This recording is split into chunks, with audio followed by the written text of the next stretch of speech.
Hello, beautiful soul! Welcome back to my channel. This is my channel from Japan, kabayan. Virgo. Hinayos ko pa yung pa ako, no? This reading is for you. Tingnan natin ang iyong 16 to 30.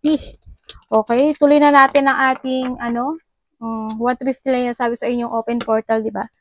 Siyempre, meron tayong, tandaan nyo ha, yung warning sign natin. Maaaring mangyari siya. Basta, anytime, pwede siyang mangyari. And siyempre, is meron tayong warning sign in this 15. Diba? Ibig sabihin, pwede siyang mangyari sa mga kalapit na araw. Or, kung ano man, kung kailan man ito mangyari. In this June, kasi a little bit of chaotic nga ang June. Diba? Siyempre na tayong, basta tandaan nyo ha, huwag pa bigla-bigla. No? Huwag maging impulsive kasi it will bring danger, anger. Kailangan take a pause, pag-isipang mabuti ang lahat. Mga desisyon, kilos, kung ano man yan, pananalita. Siyempre, meron tayong June 17, Mars enter into Virgo. Ito yung araw na need to be organized. Yan yung mga abot sa kinakain, sa work, sa mga routine, activity, good plan, make a good outcome. No? Kailangan, ito na yung mga time na maaaring maiisip mo na hindi ko na kailangan to, kailangan nasa linya na ako, kailangan is mag-iipon ako ng pera. Nandun ka na sa sitwasyon mo magpaplano ka na. Or need mo talagang to be organized na this time, no?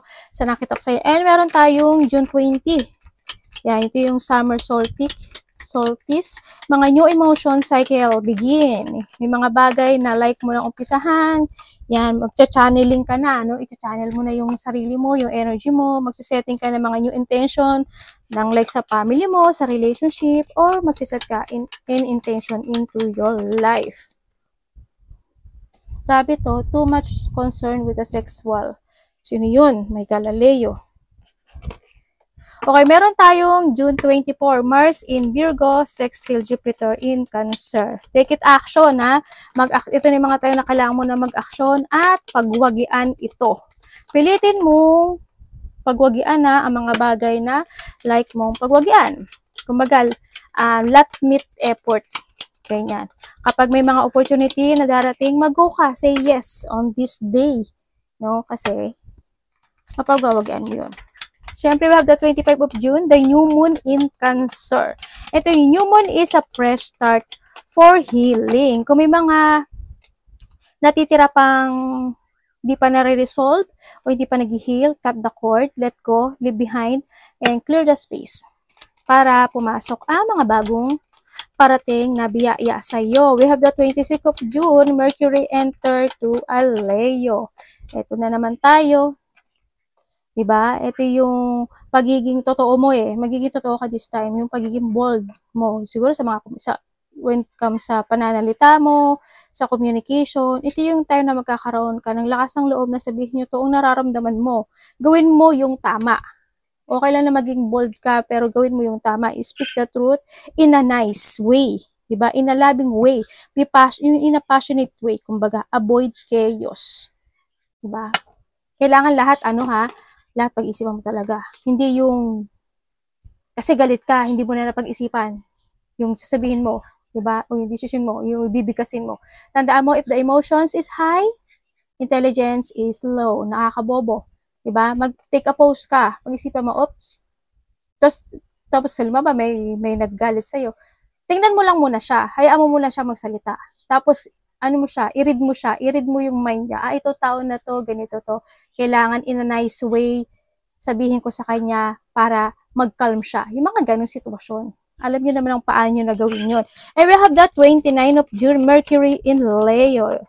Opposite ng Pluto in Aquarius. Siyempre, may mga bagay na di mo aasahan. Either gulo, away, battle, yan, power, battle, power. Yan, ingat kayo ha. Naku, sabi sa inyo, is for chaotic ang June. No, time na need na magpakumbaba. Yan, kumbaga makakalapit yan, di ba? 26, 29, di ba? Yan, ito yung mga, habaan yung pasensya, becomes, stand your ground. Kapag magawa mo ito, the universe will pay you a massive reward. O, di ba? Congratulations kung ano man yung mga massive reward na parating sa'yo, di ba? Kailangan mo lang talaga na patient in life. Ay, anak, may ano pupo anak ko, habang nagsasalita si Mami. Nag-blessing naman siya ngayon sa hita ko. Okay. Uy, tingnan mo Increase in material wealth or spiritual growth. Congrats! Kung ano man ito, maaring iba sa inyo, isa pera yan, or sa inyong spiritual instinct nyo. And meron tayong waiting for a news package or letter. Maaring may mga hihintayin ka, no? Yan. Or ikaw ang nag-order ka, o kaya may tao magpapadala sa'yo. Diba? O kaya ikaw yung magpapadala. Uy! Pay attention to your finances. Ito na yun, no? If you want to increase your finances, your wealth, ito na yun. Pay attention dito, ha? Kasi makakamit at makakamit mo siya. Uy, may mga iba dito siguro thinking for a vacation or hindi yung vacation, ganyan. Magbabakasyon kayo o hard work ahead. Okay, may mga bagay, isang sitwasyon sa buhay mo na kailangan mo sisimulan o bigyan ng hard work, no? Yan, maaaring sa iba sa inyo is related to a work, money, ganyan. Iba sa inyo related to your emotions, ganyan. Baka iba sa inyo is meron kayong mga working abroad, yan, mga dito, no? O kaya iba sa inyo may mga opportunity na pwedeng kayo makapunta ng ibang bansa, ganyan, no? For vacation. Yan, kung ano man tong gagawin mo ng hard work, congrats, no? Kasi mukhang may uumpisahan kang bagay dito. Kasi wala pa siyang laman. Uy, ito na to, opportunities are waiting for you. Ito na to. Okay, ibig sabihin, may mga opportunity na mag-o-open sa'yo, either to your idea, o kaya make a plan ka na, tulad ng sabi ko kanina, magkakaroon kayo ng mga new intentions in life, new emotional cycle, mga new plan in life. Baka ito na yun, di ba? Congrats ha, ituloy nyo lang yan. And syempre, hard work ahead lang. Tingnan natin ang energy ni Virgo. Ano pong energy ni Virgo? Second half ng June. Energy ni Virgo. Second half of June. Please show me. Virgo.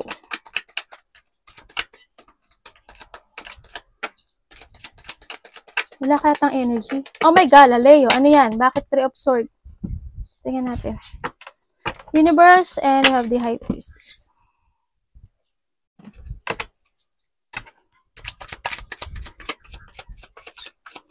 Bakit po ang energy niya is the 3 of Swords? Anong ibig mong sabihin ng energy niya?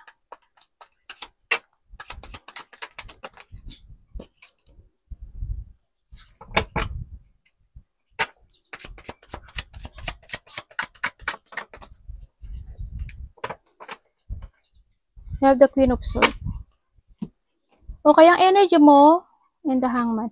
Okay, meron kang ang energy mo sa nakita ko sa iyo dito. Tandaan nyo, energy reading ano man ang edad mo, ano man ang gender mo. If this is your energy, is good. No? Okay, ang energy mo this second half, ang nakikita ko sa iyo, meron kang isang bagay na pag-iisipan na maaring plano, ganyan. Pero itong pag-iisipan mo to, it's more thinking na hindi ko naman sinasabing masyado kang magbibigo. Hindi ganun. Hindi ganun. Parang may bagay na hindi mo lang kayang gawin ng spontaneous or hindi mo lang kayang gawin na mas mag-success. Yung bagay na yun, nandun ka sa thinking na yun. Thinking for something plan or something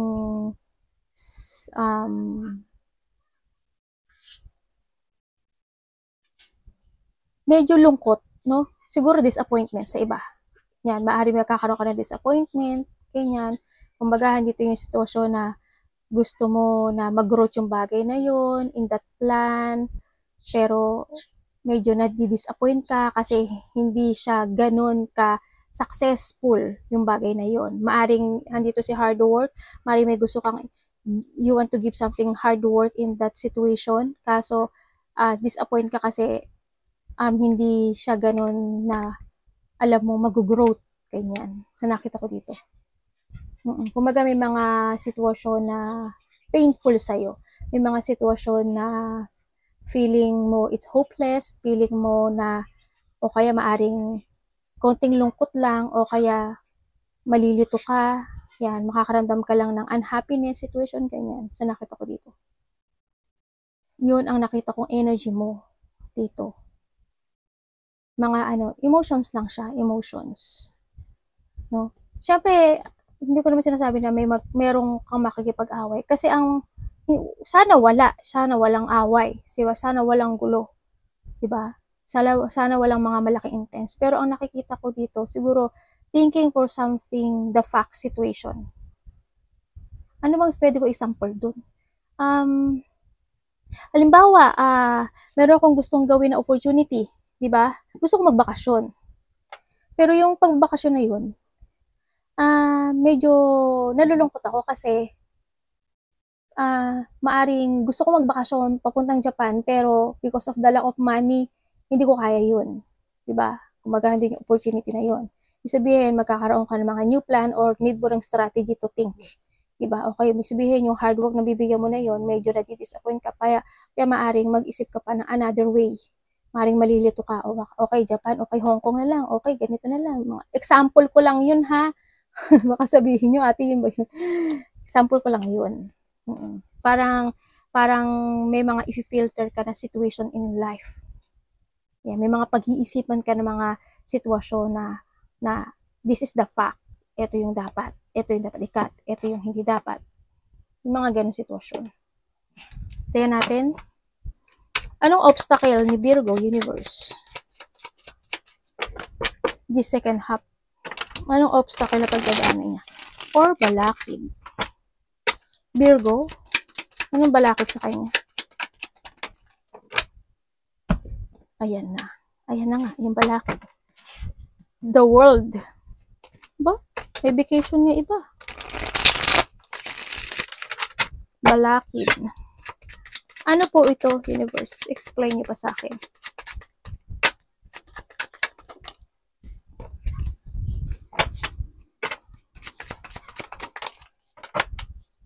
And we have the Two of Cups. Okay, up and the Judgment. Okay, ang balakid sa'yo, the second half, ang nakikita ko sa'yo dito is may mga bagay na hindi mo kayang makontrol. No? Yan, may mga bagay na malalack of control ka. Ang magiging balakid sa'yo dito is your family, or your work, or yun ang nakikita ko sa'yo dito. Pwede ring relationship. Yan, family or relationship. Yun ang magiging balakid mo. May mga, may stagnant ka. Isa itong mga ito ang makakapag distract sa'yo sa direction na gusto mong tahakin. Yun ang nakikita ko dito. Halimbawa, may karelasyon ka, diba? Ang gusto mo magbakasyon, pero ang problema, wala ka mapag-iwanan ng anak. Diba? Ang problema, walang titingin sa pamilya ko, pero gusto kong magbakasyon. Yun ang magiging mo ngayon. Example ko lang yun, no? Yan, magkakaroon ng distractions in life, yan ang magiging balakid mo, or yung iba sa inyo is maaring katamaran, no? Yan, ang magiging balakid mo rin is thinking for something, decision making or transformation ito. So, nakita ko dito. Kung titignan mo ito dito sa Torotot, diba? Nandun ka sa sitwasyon mo, nagigisingin ka niya sa iyong pagdadaanan na obstacle or balakid na kailangan mong ayusin yung buhay mo, o kailangan hindi ka malack of direction, na kailangan na magkaroon ka ng controlling when it comes sa sarili mo, na kailangan mo magbigay ng effort para ma-achieve mo yung gusto mong ma-achieve. Diba? Ibig sabihin, kailangan mo mag-umpisa. No? Ibig sabihin, kailangan mo umak-aksyon. Ibig sabihin, kailangan mong mag-desisyon. Either changes, decision making, letting go man yan, or something, try to evaluate. Yan, ang magiging yung obstacle or balakid sa buhay mo. Isa rin na magiging magulo yung isip mo. Isa rin yun. Kasi hindi ka makapag-desisyon. Kaya, tingnan natin yung nito. Immediate outcome. Ay, bakit ito ang gamit ko? Ano po yung immediate outcome nito, universe? Pero sabi dito, hard work ahead. Sabihin, dapat mong gawin. Ano po yung immediate outcome? Kaya mag-trust ka sa intuition mo dito. Ibig sabihin ay kailangan mo kontrolin din yung sarili mo dito. Ano po ang immediate outcome?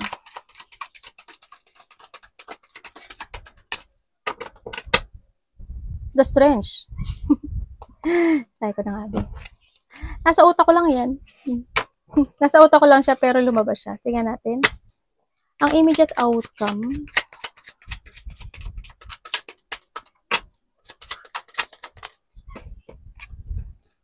the Page of Cups.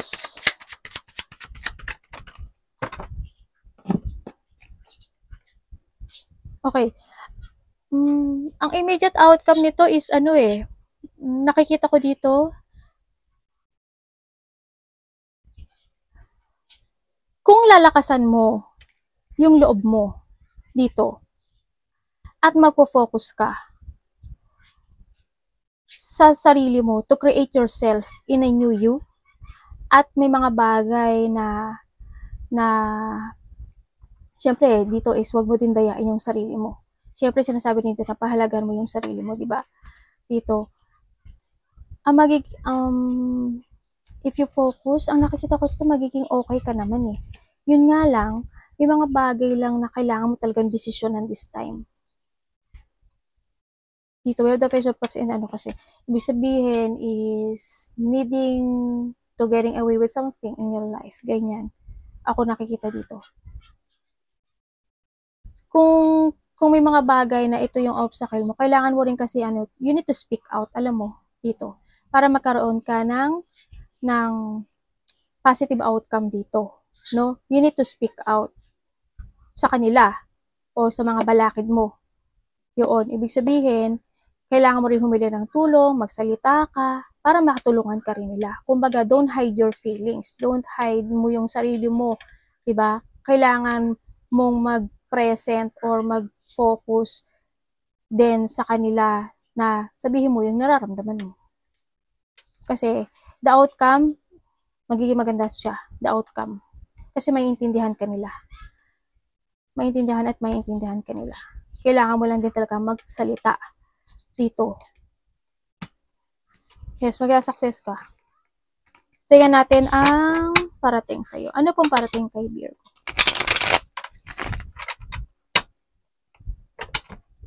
Speak out or humingi ka ng tulong.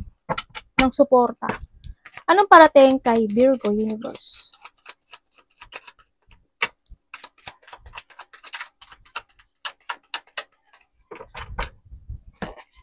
Ang parating, wow! Ganda we have the world. Panalo. Parating sa'yo. Lord Universe, ano po ito? Ten of Pentacles ang parating sa'yo.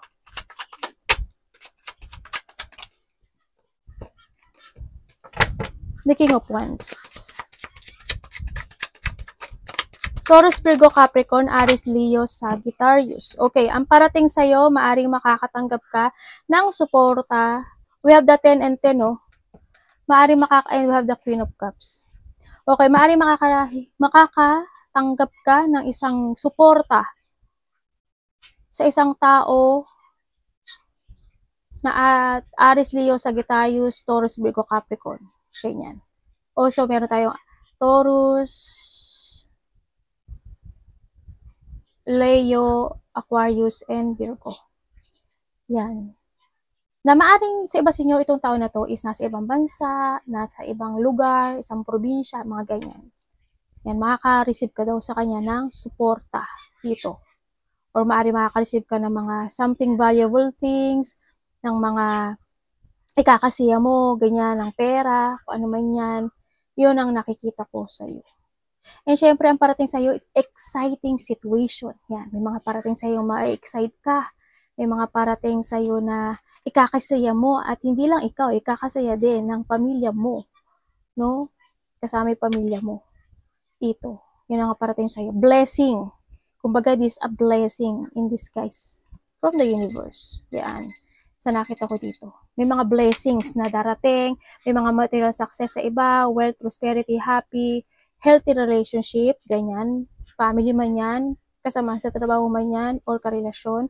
Andito rin yung good connection, also stability ito, no? Also, andito rin yung may mga sitwasyon na makakatanggap ka ng luho. Ganyan. Mari iba dito is inheritance. Ganyan. May mga ganun sitwasyon. Ang ganda ng parating sa'yo, wow. Di sana all. Sana all. Ingitera ang atin. No? Yan. Congrats, no? Ang ganda ng parating sa'yo, ah. Kasaganaan ito. Kasaganaan ang parating sa'yo. Tingnan natin ang iyong money. Ay, dapat iwasan pala. Universe, ano dapat iwasan ni Virgo? Ano pong dapat iwasan ni Virgo?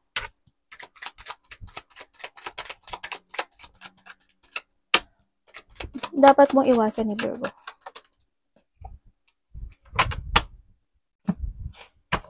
The King of Wands.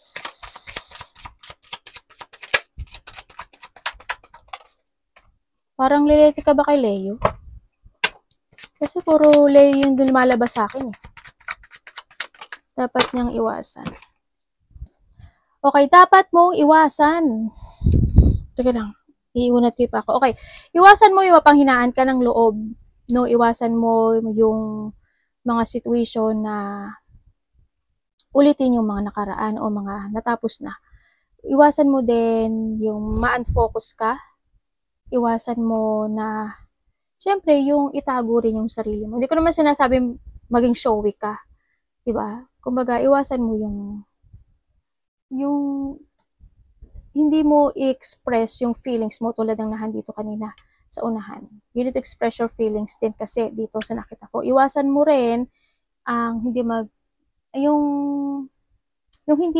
ka, sabi ko sa inyo, speak out, diba? Yung hindi mo kayang, i-confess mo yung dapat mo i-confess. Kung kanino man yan. Yun ang sinasabi dito. Iwasan mo na magpa-control ka sa paligid mo. No? Magpa-control ka ma-manipulate ka or ma-control ka ng kung sino man. Yan, iwasan mo. No, yung also dito is sarili mo to eh, no? Sa nakikita ko dito eh. Iwasan mo yung mga tao na hindi magiging totoo sa'yo, conflict, ganyan. Sabi nga dito, kailangan mo magsalita, di ba? Yun ang kinakailangan. Huwag ka lang tikom-tikom. Siyempre, iwasan mo yung isang sitwasyon na mga taong hindi naman kayang manindigan sa kanilang mga pangako. Umiwas ka na lang tol. Pag hindi nila kaya yun, ba't mo pa uulitin? Halimbawa, nanghiram sila. Tapos hindi naman, nakabayad sila, kalahati lang. Pero nangutang uli sila. O bakit mo pa uulitin? Diba? Example ko lang yun. Masyado ano si ate, no? Yun. Yung mga bagay na ganun. No? Tingnan natin ang iyong money. Kamusta po ang money ni Virgo?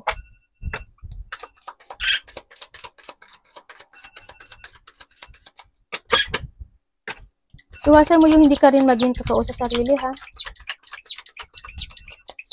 Money ni Virgo. The Justice. Okay.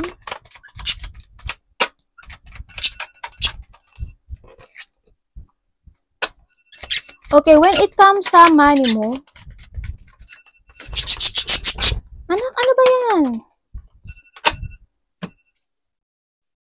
Uy, Galileo. Okay, when it comes sa money mo, sana hindi lahat, no? You try to make it balance naman yung money mo. So, nakikita ko dito. Pero there's a shocking situation happen sa buhay mo na hindi mo aasahan. Maaaring may mga revelation situation na maaaring lalabas ang pera. Ganun. As in, lalabas. Siya. Siguro may mga bibilin ka, may mga pagkakagastusan ka talaga. Pero as in, palabas. Ito. As in. Maaring, sabi ko sa inyo yung utang, hindi makapagbayad, o kaya ma-scam ka, o kaya may mga taong gagamitin ka nila, yan, may mga taong aabusuduhin ka, may mga tao na hindi sila magiging equal sa'yo, may mga ganun, ako nakikita sa'yo. May mga tao na, baka i-corrupt ka nila, yun nga, pangliling lang, di ba? Ganyan, may mga bagay na hindi magiging maganda yung bunga. Halimbawa, naglagay ka ng pera sa stock, tapos hindi siya magiging maganda yung bunga nun. Pwede siyang ikasyak mo at ikabigo mo yun. Nakikita ko. Pag-ingatan mo lang din, ha? Kailangan bago ka gumawa ng isang desisyon this time, pag-isipan mo siyang maigi, hindi mo kailangang madaliin ang lahat. Kasi yun ay magiging kapahamakan para sa'yo. At hindi mo ika-success. Luluha ka. No? Tingnan natin ang yung career or job. Kamusta po ang career or job niyo? May mga unpaid debit, yan. Ingat ka sa mga taong ganyan. Kamusta po ang career or job ni Virgo? When it comes sa iyong career or job, nakikita ko naman, happy ka naman sa nakikita ko sa'yo, no? Kumbaga, may mga tao naman na loyal sa'yo, may mga tao naman na very supportive sa'yo, ganyan. Yun nga lang, ang tingin kasi nila sa'yo, you are a person na parang sometimes, alam mo yun, yung cold person ka, o yung parang iniisip nila, si Virgo parang sarili niya lang, may sariling mundo, gano'n. Gano'n naiisip nila. Si Virgo, may sariling mundo, ganyan. Parang, siguro iniisip nila na nakapokus ka lang talaga sa sarili mo, nakapokus ka lang sa trabaho mo, sa idea mo, tapos sila, nagsasaya sila, ikaw naman, nagtatrabaho, ikaw naman, nakapokus dito. Ganun ang nakikita ko sa iyong career. Pero when it comes to career, you will be success into your life. So, nakita ko ito, magkakaroon ng growth sa iyo. And then, may mga new idea, new opportunities na darating sa iyo. It's more on renewal. There's an abundance situation. Yan, victory and success ito. Ang nakikita ko nga sa iyo is, when it comes dito sa kontento ka naman when it comes sa career mo this time, no? Kasi, nakikita naman na happy ka naman sa career o sa job na meron ka ngayon, no? Kung kumbaga, nagkakaroon naman ng development, sa iba dito is, it's more on, may harmony naman. It's more on siya, magbubunga siya, no? Ang maganda, as in sa nakikita ko dito. Hindi man siya ganun agad, pero magkakaroon siya na pagbabago, paglago. Tingnan natin ang advice. Ano pong advice kay Virgo?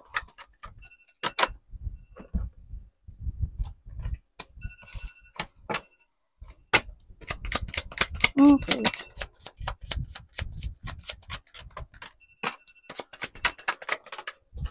Ang advice sa'yo, and the devil. Okay. And then, okay. Ang advice sa'yo, the face of sword. Okay, ang advice sa'yo, Virgo, ang nakita ko dito, be practical, no? Be practical, huwag kang papatukso, huwag kang papaakit, ganyan, dito si devil, diba? Ibig sabihin, mag-guard ka sa sarili mo, no? Ganyan. I-guard mo yung sarili mo. Tama naman na minsan iniisip mo lang yung sarili mo. Okay naman yun. Pero syempre, mag-happy-happy ka rin. No? Huwag mo kung kakalimutan na you have a guard, no, sa sarili mo. Yan. Protektahan mo yung sarili mo. Be practical. Alam ko naman na you are a breadwinner sa pamilya. And then focus, no? Be focused and think to the future. Always naman na nakatingin ka talaga sa future dito. And syempre, do your limit, reclaim your power, make a freedom, kumbaga, releasing a limiting beliefs, kumbaga, baka hindi ko to kaya, wag na lang, hindi, mali ka doon, kaya mo, no? Kaya mong umalis, kaya mong mag-success, kaya mong mag-growth, reclaim your power, restoring control, no? Ang nakikita ko dito. And syempre, be independent. Alam ko naman na you have a power. Alam ko naman na mabusisi ka eh. Alam mo yung you're searching for something talaga. Andun ka sa sitwasyon mo na panag-iisipan ng bagay-bagay.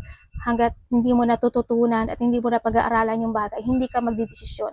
Yun ang nakikita ko sa'yo, no? As in, nagkakaroon ka naman ng plano and syempre, tandaan mo, make a plan very carefully kasi you will be success sa nakikita ko dito and wag kang magpa-control sa mga tao na kokontrolling ka. Sabi ko sa iyo, di ba, put your guard, no? And then, syempre, magaling ka sa business. As in, napakagaling mo sa business. If you want a business, mag-go forward ka lang dyan. Kasi alam ko naman na if you decide na talaga is magsasucess ka. If ang tanda mo, andito si opportunity, si door, andito si hard work, andito rin yung mga opportunity and the goldfish, you will be success sa nakikita ko sa'yo dito. Siyempre, alagaan mo rin yung sarili mo. Alagaan at mahalin mo yung mga tao na nagpapahalaga at nagmamahal sa'yo. Yan. Arigato namaste, God bless.